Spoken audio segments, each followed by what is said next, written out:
Udah ya. Oke, bismillahirrahmanirrahim. Saya buka lagi dengan salam. Assalamualaikum warahmatullahi wabarakatuh. Waalaikumsalam warahmatullahi wabarakatuh. Oke, selamat pagi menjelang siang. Pagi menjelang siang. Ya, kita belajar untuk mata kuliah IDK ya, praktikum yang dengan Bu Desi itu rangsang meningial namanya, atau sebenarnya meningial sign ya. Ini Inggrisnya mungkin kayaknya kurang tepat ya kalau di bahasa Indonesia kan rangsang meningial. Tapi terlanjur itu di buku praktikum rasanya juga itu ya. Iya. Ya. Meningial Jadi sign. meningial sign sebenarnya ada tanda-tanda meningial ya, ada tanda-tanda meningial. Bu Desi mengacu pada buku ini ya. Buku ini neurologi klinik, pemeriksaan fisik dan mental, Dr. Lumban Tobing, Fakultas Kedokteran UI. Ya, ini buku sudah Ya, saya di muka miliki Allah. dari tahun berapa tuh? 22 Juli tahun 2002. Wih, Berarti pada saat Bu Desi lulus S1 Ya Allah. dari UI ya. masih direncanakan. Kenapa? Gitu. Belum ketemu Bapak Oh, iya. Ya, jadi ya itu ya, kalau bisa punya rezeki, maksudnya kalau kalian punya buku itu ternyata ya berguna sampai saat ini gitu ya. Dan saya juga belum nggak bisa bilang bahwa seisi buku ini sudah saya baca semua, ternyata enggak ya, karena waktu itu juga termasuk buku-buku yang lain, termasuk rajin beli buku ya, waktu itu ya. Oke, jadi mungkin kalau ada sedikit selisih perbedaan, atau misalnya kamu sudah nonton video Bu Desi, itu adalah yang saya ajarkan gitu ya. Kalau misalnya kamu menonton dari UHAMKA, nonton dari UI, mungkin ada, boleh untuk referensi, kan ada dokter juga belakangan bikin juga ya, Iya. membuat video pembelajaran semacam itu. Oke, itu aja. Terima kasih. Kalau kamu kepengen cari aja di, nggak tahu ya, di Shopee ada apa enggak, atau di mana gitu. Kalau saya sih kalau saya mungkin gen apa, saya milenial ya. Iya, gen milenial Ibu. Jadi saya perlu buku untuk dipegang dan perlu diurak-urak gitu ya, perlu ditandai. Kalau kalian saya nggak tahu. Mungkin setting otaknya kan sudah beda ya dengan otak zaman saya dilahirkan. Mungkin sudah cukup dengan soft file aja cukup maybe. Atau kalau kalian merasa soft file itu cepat menguap, hilang, perlu nandain, karena belajar itu kan juga membaca, menandai, menulis ulang, ya up to you. Ya, udah belum apa-apa, udah ngomongnya udah kebanyakan tuh di sini. Oke, pada pemeriksaan rangsang meningial tujuannya tadi sudah tahu ya, untuk kita memeriksa, memastikan, tapi memang ini sebenarnya masih salah satu dari pemeriksaan diagnostik. Ya tentu saja sebetulnya pemeriksaan yang diagnostik masa kini kan sudah ada CT scan, MRI, itu sudah lebih jelas. Tapi yang seperti ini kan bisa dilakukan mungkin di UGD, atau misalnya di pusat layanan klinik di pedesaan yang memang tidak ada alat-alat itu, sehingga ketika merujuk pasien ke rumah sakit yang dengan peralatan diagnostik yang lebih komplit, artinya kita sudah ada paling nggak tanda-tanda itu sudah dituliskan, apakah kaku kuduk positif atau negatif dan seterusnya. Oke, dan pasien ditempatkan di posisi yang lurus ya, harus lurus. Sebenarnya lebih disarankan tidak menggunakan Bantal. ya. Apapun yang dilakukan,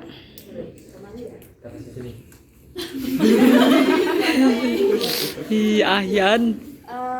yaitu untuk lebih memudahkan kita mengecek kondisi pasien awal. Yang perlu diperhatikan adalah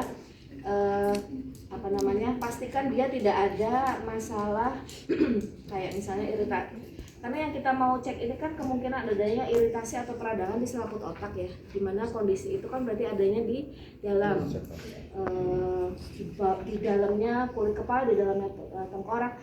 Jadi jangan sampai bias dengan kondisi yang sebetulnya mungkin dia problemnya di leher.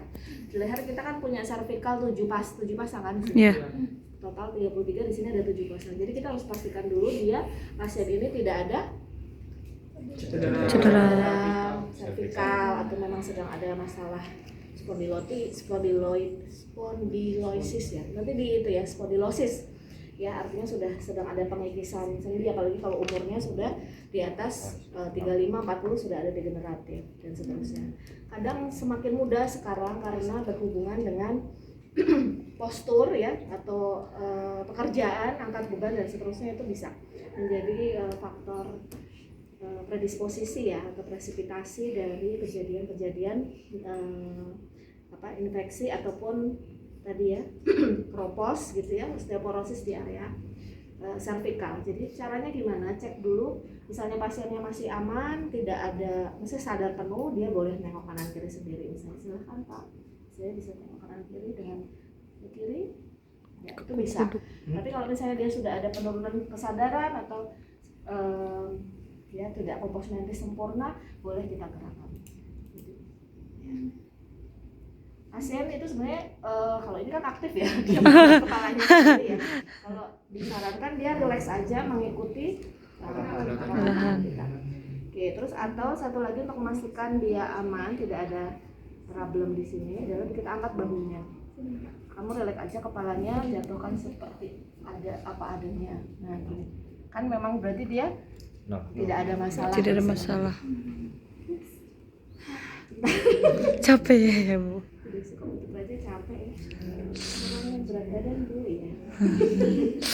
Oke, pemeriksaan pertama setelah pasti dia tidak ada. Tapi tadi dari Mbak Megna menyarankan, bukan menyarankan, apa Mbak usul ya, pemeriksaan kekuatan otot bisa juga ditaruh di depan. Tapi nanti sesuai dengan standar Budiksi dulu ya. Ya. Nanti Mbak Megna ada improvisasi untuk membantu kalian supaya tidak terlewat, itu boleh saya serahkan kepada Aspra.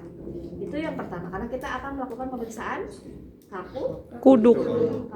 Kalau kamu nonton di video, Budiksi menuliskan nama lainnya adalah Neck skin. Next side. sebenarnya Sigen. bukan loh. Apa sih? Kalau next side itu rigidity. nama lain dari Budiksi satu. Berarti rigidity. Regina. Regina. Katanya dari rigidity. Iya. Kekakuan leher ya. Jadi neck rigidity atau nuchal rigidity atau kaku kuduk itu sama ya. Jadi misalnya pas ujian coba kamu cek nuchal rigidity, jangan bingung. Nah itu nama lainnya. Tulisannya nuchal itu NUCAL kayaknya ya. Nuchal rigidity. Ya kamu harusnya udah tahu itu spelling English. Oke, satu tangan. Oke, kita datang dari sebelah kanan pasien ya. Iya. Nah, jadi kalau misalnya bednya nanti diputer-puter, apa kamu ada 3 bed, kamu buru-buru dari kiri. Jadi biasanya sih Budiksi kanan gitu ya. Oke, taruh tangan kiri kita di bawah kepala pasien seperti ini, relax aja, ditaruh kepalanya. Kemudian tangan kanan di dada. Buat apa ini? Nahan badan pasien. Badan supaya tidak ikut naik ininya. Ikut fleksi. Karena kalau kondisinya kaku kuduk, biasanya dia kayak papan. Ini kepala nih misalnya ya. Jadi dia akan bergerak. Kepalanya itu ya udah kayak papan gitu, lurus aja. Nah ini karena kita mau dagu ke Sternum. minimal bisa menjangkau 3 atau 2 jari kita di sini gitu ya. Karena kan sebenarnya kelentukan ini juga tergantung ya. Ada yang memang kaku karena postur dan seterusnya. Oke, kita gerakan. Kalau nuchal rigidity atau neck rigidity atau kaku kuduk, yang kita cek adalah kemampuan dagu menjangkau area sini. Ya, karena dia coba maksimal nggak? Ya, misalkan segini. Ya, oke. Nah, kalau dia tidak normal, ada indikasi iritasi. Kalau ini kan barusan berarti kaku kuduk negatif ya. Kalau ada dugaan dia ada iritasi atau positif, maka kakinya akan Fleksi. ya. Tapi itu sudah pemeriksaan Budiksi 2. Jadi ini kaku kuduk murni kita ngecek ini ada kaku di kuduk enggak. Oke ya, bedakan itu. Oke, sekarang sebelum ke Budiksi 1, kita harus ngecek kaki ya. Kakinya itu ada kelumpuhan apa enggak. Karena ketika problemnya ada di intrakranial, kemungkinannya kan dia bisa paralisis ya. Tahu paralisis? Kelemahan neuromuskular, kelemahan saraf dan muscle.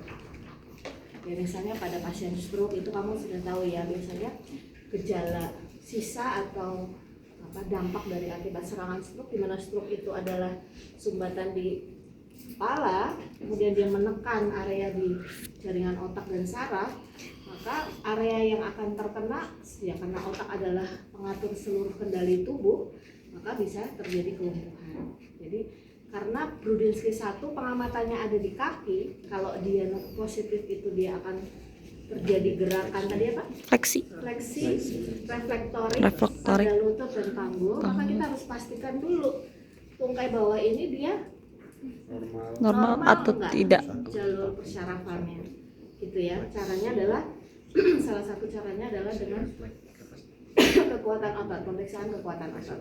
Caranya coba MMT, muscle measurement test ya. Motion. Itu namanya. Test. Jadi pengukuran kekuatan otot itu juga banyak versi ya. Nah, ini salah satu yang saya pernah dapatkan itu dengan MMT. Nanti kalau pengen tahu, kamu nanti browsing sendiri MMT itu ada berapa. Yang Bu Desi ingat itu ada kekuatan otot itu levelnya ada dari mulai 5, 4, 3, 2, 1. Kalau 0 itu benar-benar Lumpuh. Ya, dia udah nggak ada tonus ototnya, nggak ada. Kadang sudah ada atrofi atau pelisutan Sel. otot. Iya, sel ya. otot. Kemudian dia juga udah nggak ada masanya atau ya gitu ya. Nggak ada masa otot. Ya. Oke, kalau 5 itu adalah ketika kita angkat, Bapak tahan semampunya ke posisi seperti ini ya Pak. Nah, misalnya dihitung 3-5 detik, 1, 2, 3, 4, 5. Oke, boleh jatuhkan. Berarti dia 5. Oh. Gitu ya. Kalau kemudian 4, kita angkat sesaat, habis itu dia jatuh. Tapi masih bisa nahan, tapi terus jatuh. Jatuh. Ya, ini masih 5 sih kalau dia masih kuat. Coba Langsung angkat, jatuh. jatuh. Nah, kalau ini 3. Kalau 4 Banget. Jadi 4 tuh masih ada lah dia kemampuan nahan sedikit. segini. Oh. Yang tahu rasanya bukan pertimbangannya bukan hanya ini ya, kamu kan juga memegang ya, dia masih ada masa enggak. Ini salah satu pengukurannya ya. Ini 4 ya barusan. Kalau 3 tuh benar-benar ya langsung jatuh. Lemes. Nggak beda ya, lemes. Oh. Gitu ya. Terus atau juga bisa kita perawat itu menekan telapak kakinya. Gini. Dia nekan ya. Nekan atau dorong nih. Dorongan nggak usah dari sana ya. Pokoknya gini ya. Pasien diminta untuk melawan. Coba lawan. Ya, ini 5 karena kuat banget. Sehat berarti. Nah, dia gitu ya. Nanti gimana Bu bedain 5, 4, 3, 2, 1, nggak usah pusing ya. Artinya standarnya itu, tapi nanti seiring kalian sering ngecek ke pasien, apalagi kalau misalnya nanti ya, misalnya ini jauh kamu di KDP atau di KMB waktu profesi kan jauh ya. Nanti harus diingat-ingat ketika ada pasien yang pasca stroke, kamu bisa ngecek dan tahu perbedaannya. Kalau normal ya Wih, ini nggak pas bisa. gastro. Ya, oke, itu untuk kaki. Untuk tangan, ini karena tadi mau Brudzinski 1, sebenarnya kaki cukup. Tapi karena nanti Brudzinski 3 ya, salah satunya itu adalah indikatornya. Mungkin di video saya nggak ada ya, tadi yang saya tambahkan. Itu juga tangan. Tadi pemeriksaan kekuatan otot di kaki sudah clear? Sudah. Oke. Sekarang yang tangan sebenarnya kurang lebih sama ya. Diangkat, tahan sekuatnya. Oh, kayak ini. Ya, cukup, Iya, bisa udah 5 detik. pas gastro. Oke, misalnya yang 4. Ya, kamu talent lah ya. Jadi talent. Ya, ini masih 5 sih. Jelas 4 langsung ya. Emang agak. Nah, kalau 3 tuh lemas. Kita memegang sini aja udah tahu ya sebenarnya ini kan masih ada kekuatan ototnya. Kalau itu udah lemes banget gitu. Tapi bedakan ketika dia misalnya lemesnya karena apa ya? Kurang energi, protein, anemia ya. Ya beda, pokoknya ini keceknya kekuatan otot neuromuskular. Ya. Terus kalau tangan ya digenggam aja. Kamu coba genggam yang kuat Pak. Genggam kita yang kuat semuanya. Ya, ya 5 ya. Mampunya berapa? Kamu kasih range lah di sekitar 3, 2, 1. Kalau nggak ada daya ya mungkin masih 2, 1. Kalau benar-benar sudah tidak ada perlawanan, cuma diem aja kita. Ya udah itu 0 atau 1. Gitu ya. Iya. Oke. Kembali ke sign pemeriksaan ya. Jadi tadi cek kekuatan otot kaki karena kita mau mengamati Brudzinski 1 Satu. atau neck sign. Cara yang kita lakukan itu sama dengan kaku kuduk, tapi beda pengamatan. Kalau kaku kuduk pengamatannya adalah Ada kaku kuduk nggak di belakang, kemudian mampu nggak dia ke sini, sehingga pemeriksa ngelihatnya ke sini. Tapi kalau Brodinski leher, pemeriksa ngelihatnya ke sana. Karena namanya gerak reflektorik atau gerak involuntar itu sepersekian detik ya munculnya. Ketika kita gerakan maka dia akan muncul itu. Kalau kamu sibuk melihat sini terus kemudian ke sini kita baru ke sana, ya udah terjadi tadi. Paham? Oke, sekarang drama ya talent. Kalau misalnya positif itu yang terjadi adalah ya tekuk lututnya dua-duanya. Terus jadi kan ini panggul juga ada fleksi, lutut juga ada fleksi. Tapi geraknya secepat itu. Coba ya. Artinya namanya gerak ya sebenarnya kan gerak refleks itu cepat. Tapi karena dia mungkin sudah ada mungkin penurunan daya, energi atau memang sudah mulai ada kelemahan, tentu responnya juga Lambat. mungkin jadi melambat. Makanya Anda harus mengawasi kaki, nggak terlambat gitu. Ya mungkin kalau pada pemeriksa sekalian kuduk sekalian Kaki. Brodinski leher. Leher. Paham nggak? Satu kali pemeriksaan, cek, misalnya gitu. Kalau mau memastikan ya diulang. Tapi yang namanya refleks itu muncul biasanya di gerakan yang pertama. Gitu. Tapi kalau memang dia ada iritasi di selaput otak, mau berapa kali pun kita ya dia akan begitu. Karena kan ada perubahan ketika kita gerakan. Ini kan sebenarnya yang kamu bilang tadi dura mater, arachnoid, diameter antarnya dia itu kan ada ruang-ruang terisi CSF. Apa CSF? Cairan. Cerebrum, Cerebrum, spiral cord. fluid, Cairan. CSF, cerebrospinal fluid. Fluid. Dimana ketika kita gerakan pasti dia juga ada perubahan pergerakan yang itu kemudian mengirimkan sinyal kepada saraf-saraf gitu. Kalau memang dia ada iritatif pasti lebih mungkin jumlahnya lebih besar gitu ya, kemudian sensitivitasnya lebih, dia akan memunculkan gerakan tadi. Ya, Bu Desi belum mendalami gimana sih jalur apa sih yang dirangsang sehingga kok ke situ ya. Tapi ada hubungannya dengan ya pasti ya. Karena komunikasi di dalam tubuh kita itu kan antar sel itu kalau kita ngobrol dengan teman kan lisan, WA, email gitu ya. Tapi kalau antar sel dia pakai sistem apa? Salah satunya adalah Sistem saraf, nggak hanya pusat. Oh iya. Karena kalau pusat berarti cuma otak, tapi sistem saraf yang dia bekerja pada seluruh tubuh. Dan satu lagi Sum spinal cord. endokrin atau Endorkin. hormon. Oh, hormon. Jadi berkomunikasi tubuhnya itu antara jadi nanti di itu ya tadi MMT catat kamu cari sendiri. Terus ini kenapa sih kepala yang digerakin kok gerakan yang muncul kalau pasiennya iritasi pada meninges kok gerakannya seperti itu reflektorik pada panggul dan lutut, silahkan diperdalam gitu ya. Kalau Bu Desi bilang teori yang Bu Desi sampaikan kaitannya dengan perubahan tadi aliran CSF-nya, dan kemudian dia akan apapun yang terjadi ke dalam otak apalagi mengenai saraf akan disalurkan sebagai perubahan potensial aksi, di mana itu akan menimbulkan efek kerja pada organ-organ target, dan salah satunya adalah ini. Kenapa kok di situ yang bisa yang teramati itu? Mungkin di dalam juga banyak perubahan, tapi yang bisa kita amati itu. Oke? Sudah ya, clear ya. Jadi misalnya, Bu saya mau kaku kuduk dan Brodinski leher, ngomongnya jadi satu. Ini pemeriksaan kaku kuduk dan Brodinski, ya udah silahkan. Yang penting ketika ditanya rasionalnya kamu paham nggak putar-putar atau dari itu nanti kalau praktiknya ya. Tapi ketika kamu masih belajar bertahap satu persatu. Oke, kemudian apa? Habis itu, habis Brodinski leher, kernik dulu. Kernik. Apa mau lasik dulu? Kernik. Boleh.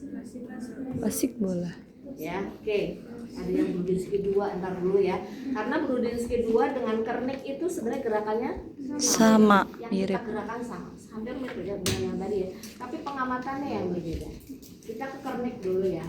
Kernik itu kita mengangkat tungkai bawah ya Kalau misalnya pasiennya segede ini, kita pasti butuh 2 tangan ya di bawah. Segede. Terlalu gede. Dewasa, besar gitu ya. Kalau anak kecil mungkin ada yang habis cedera, kita memastikan kan nggak perlu kamu angkat dua-duanya, kamu bisa tangannya taruh di atas, tapi tidak boleh menahan atau menekan. Ya, itu kan menghambat ya. Apapun yang kamu lakukan itu ya pasti ada pengaruhnya ke saraf ataupun di muscle. Oke, jadi kita taruh di bawah paha ya. Terus kemudian yang satunya di sini. Difleksikan di panggul dan difleksikan di lutut. Oke. 90%, ya kok 90%? 90 derajat. Kemudian ini juga 90 derajat. Kernik bener ya ini ya? Iya. Berapa capaiannya kalau kernik? 135. Bisa mampu menjangkau lebih dari 135, ini 90 ya. Kalau tambah 45, 135. Agak sedikit ada tahanan, lumayan ya. Mau pernah cedera enggak? Enggak bu, celananya seret. Astagfirullahaladzim, celananya sereg. Bisa ada tahanan. Enggak bu, celananya sereg. Bahasa naon. Apapun itu mungkin ya. Jadi memang harus melepaskan pakaian-pakaian Bahasa yang naon menahan. eta. Jadi ini kayaknya belum 135, agak ke atas lagi. Oke, sekian lah ya. 135. Minimal 135 bisa lebih. Yang diamati apa? Sebenarnya ada tahanan enggak? Tahanan, kemudian ada rasa nyeri enggak? Biasanya ya karena nyeri makanya dia tahan. Kan? Iya. Nyerinya di mana nih? Di lokal bisa atau sebetulnya kalau dia tahu ya mungkin di area yang di sini pasti ada rasa gitu ya. Ada nyeri, kalau ada tahanan enggak tuh bukan ditanya ada tahanan Pak, bukan. Tahanan itu kita yang Rasakan. Bapak ada nyeri enggak? Sebisanya kepikiran Tahanannya napi. bukan ada tahanan. Ada kabur di desa Kambangan. Bisa kembang. Oke, jadi ini kernik ya. Kernik itu yang dicek adalah adanya nyeri, kemudian kita cek ada tahanan nggak. Tahanan itu maksudnya kita mau gerakin tuh kaku banget gitu, nggak bisa. Maksudnya tahanan tuh itu. Oke, itu kernik. Nah, kalau Brudzinski 2 atau leg sign yang diamati adalah gerak reflektorik pada kontralateral kaki sebelahnya. Jadi sama-sama, tadi kan sama-sama ekstensi nih. Terus kita gerakan. Yang kita amati ini, kalau misalnya dia positif, dia akan ikut gerak fleksi panggul dan fleksi. Kita coba ya yang Tadi yang ada tahanan itu seperti ada iritasi ya. pernik. Oh iya. Satu kaki. Itu diem aja berarti normal. Oh iya. Oh pas 35 apa pas segini bu? Oh iya benar. Yang ketika dibeginikan pun juga sebenarnya ini bisa agak ke sana ya. Ya apapun lah yang kadang kita kan di panggul kita tuh nggak semuanya masih anatomis ya. Kalau kamu petitilah duduknya suka bersila di bawah tidak memperhatikan postur, kadang kan pangkal sininya udah nggak lurus.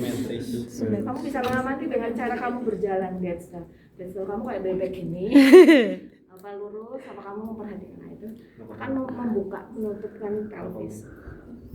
Sudah tahu bedanya? Tahu. Kernik sama apa tadi yang sama? Brudzinski 2. Atau Leg sign. jangan ketukar-tukar, nanti neck sign sama leg sign itu kan mirip. Neck ini neck. Maksudnya sebenarnya sih beda banget ya. Neck ini udah lagi dinilai, Cik. kalian mau Iya. neck sama leg udah sama aja. Ya. Oke, paham? Udah dapat 4 nih lo ya. Yang belum apa? Lasik. Yang di kaki dulu, kurang lah. Lasik. Lasik kue. Oh, lasik kue. Bener lasik kue. Lasik apa lasik? Lasik kue. Nah, ini tetap ekstensi, kemudian kita naikkan, tetap lurus. Lurus. Asya 70. Jangan bilang celananya lagi ya. Harus bisa berapa? 70. Ya. Segini belum ya? Belum. 70 itu 20 derajat lagi ke 90 kan? Iya. Harusnya lebih ke atas. Iya, terus wow. Ada nyeri ya? Ada tahanan dikit ya? Ya itu Nah itulah ya, kadang-kadang tuh kalau memang tidak lentur ya kan, hubungan hawa muskulo itu kan kelentukan, kelenturan, apalagi kaku misalnya habis exercise sepak bola atau futsal, kaku, Leg day. bisa menjadi faktor yang Mempengaruhi. mempengaruhi penilaian juga, tapi menjadi kita harus bisa membedakan sebenarnya ini ya. Makanya sebenarnya dalam kajian itu kita juga bisa tanyakan dulu ya, mungkin activity yang sebelumnya apa, misalnya seperti itu. Oke? Oke. Udah ya, tinggal apa? Rudinsky 34. Wow. 2 tadi udah. 2 udah. Oke. Sebenarnya 34 tuh di video saya nggak ada. Iya. Di situ ada. Ada lagi yang nggak ada semua. Nanti sama Mbak Megna. Ya kalau cik itu kita pencet di zigomatikus. Tikus di sini. Di osnya. Os itu di tulangnya. Jadi zigomatikum itu dia Apa sih? apa ya? Titik Gak jelas. dia nyambungnya ke 3 area ya. Ke temporal, ke frontal, sama ke bawah nih maxilla mandibula. Di sini kan? Iya. Ini saya sakit loh, coba kamu pencet semua punya. Enggak sakit. Nah, aman. Ya karena memang saya kan ada HNP servikal. Oh iya. Setelah berisi jatuh dan HNP servikal, tadi malam aja mau tidur itu ke base kiri. Oh. Ya, itu berarti udah kelelahan. Tapi terus saya terapi sendiri ya. Oke. Artinya mungkin kalau kata saya sudah ada gangguan, saya bisa relate lah ya kalau misalnya ada tahanan-tahanan, dan itu tuh memang karena di pusat pengaturannya. Oke? Oke. Tadi di zigomatikum itu kita pencet dua-duanya. Kemudian yang kita amati adalah, pasien silahkan tangannya di kanan kiri, kita amati lengan atas. Kalau dia positif, kalau ada iritasi di bagian selaput, maka dia akan gini. Fleksi. Dia fleksi juga, Iya. lutut bisa sampai segini. Oh. Itu refleks ya, Ibu? Ya, Nah, refleks. ini namanya gerak reflektorik ya. Oh. Reflektorik atau involuntar itu tidak disadari, jadi refleks. Gitu. Ini kalau pada bayi itu ada namanya di bagian apa, Mbak? Udah belajar maternitas? Belum. Ya, Mbak. Apa ya namanya ya? Oh, iya. Saya lupa ya. Apgar score itu kan ada yang begini. Bayi baru lahir tuh harus posisinya tertentu. Ya ini adalah fitrahnya manusia gitu ya. Dari kecilnya kamu kan dulu ngeringkuk juga kan di perut. Jadi fleksi itu adalah kondisi apa ya? Ya kalau pada pasien stroke kalau dia tidak dilatih, kontrakturnya dia akan fleksi. Oh. Kontrakturnya itu ya berarti dia akan kecenderungannya fleksi. Nah, coba ya. Mungkin yang normal dulu. Pulpenya kemari. Ini zigomatikum normal. Oke, misalnya yang abnormal atau positif. Berdoa. Segini ya. Bisa aja. Kalau cepat enggak. Ya aku segini aja dia sudah. Mau angkat beban itu. Kira-kira begitu. Apa tadi? Brudinsky 3 ya? Kalau Brudinsky 4 itu di simplicis pubis, itu di segitiga di atas genitalia. Iya, panggul. Ya. Kita tekan dengan sini bagian lateral dari punggung. Ini maaf ya. Kamu raba dulu.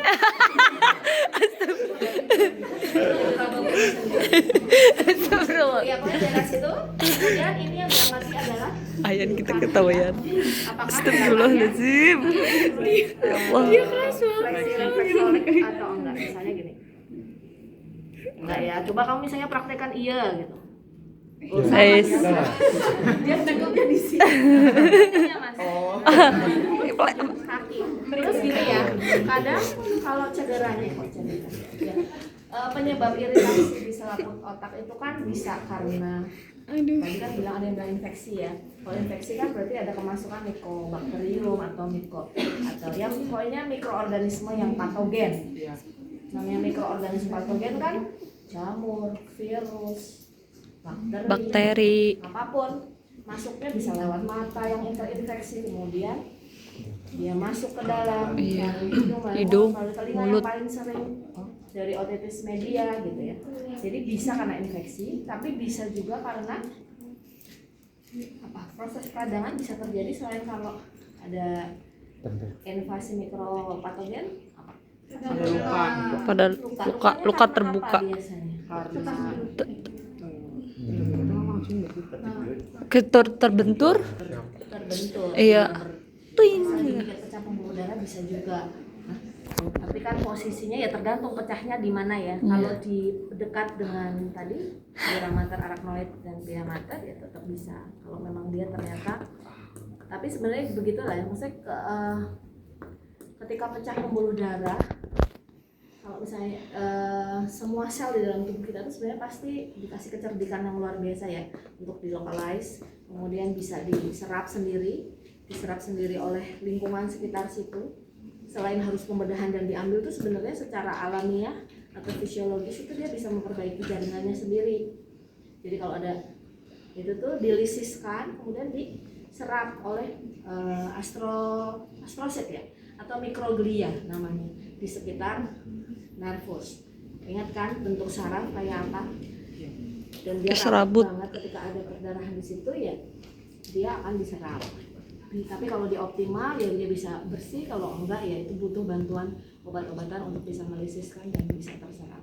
Nah tadi yang benturan yang Bu Desi maksudkan adalah selain infeksi adalah adanya benturan ya mulai dari kejedot sampai trauma mungkin kecelakaan lalu lintas yang ngebentur di bagian kepala, bisa dari CKS, CKB, CKS itu cedera kepala sedang ya, bisa CKR ringan, sedang, berat ya, itu semua bisa menjadi faktor penyebab adanya meningitis ya. Kalau misalnya kamu sering dengar meningitis, ada kalau orang mau haji disuntik apa ya namanya? Iya, vaksin Ya, vaksin meningitis ya, itu juga ada karena di sana kan ya orang masa sebegitu banyak dari berbagai negara ya. Kedorong.